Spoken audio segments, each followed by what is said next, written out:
SR7 TV news కి స్వాగతం. నా పేరు స్వాతి. దేశవ్యాప్తంగా జరుగుతున్న గ్రామీణ భారత్ బంద్ లో భాగంగా అఖిలపక్ష పార్టీ నాయకులు కార్యకర్తలు ప్రధాన కూడల్లో ర్యాలీ నిర్వహించారు. భారత్ బంద్ ప్రశాంతంగా కొనసాగేలా చర్యలు తీసుకున్నారు. భద్రాద్రి కొత్తగూడెం జిల్లా పాల్వంచ మరియు ములకలపల్లి మండలాల్లో బంద్ సంపూర్ణంగా ప్రశాంతంగా కొనసాగుతోంది.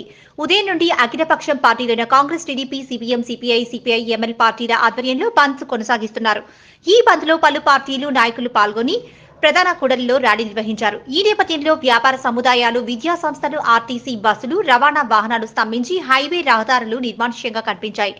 కేంద్ర ప్రభుత్వం ప్రజా వ్యతిరేక విధానాలకు పాల్పడుతోందని శుక్రవారం తలపెట్టిన గ్రామీణ భారత్ బంద్ జిల్లా వ్యాప్తంగా ప్రశాంతంగా కొనసాగుతోంది. ఆర్టీసీ డిపోలలో బస్సులు చక్రాలు కదలలేదు. డిపోలకే పరిమితమైన ఆర్టీసీ బస్సులు ప్రయాణికులు లేక బస్టాండ్లు వెలవెలబోతున్నాయి. దీంతో బంద్ ప్రశాంతంగా కొనసాగుతోంది. Reporting SR7 TV news, Telangana state incharge.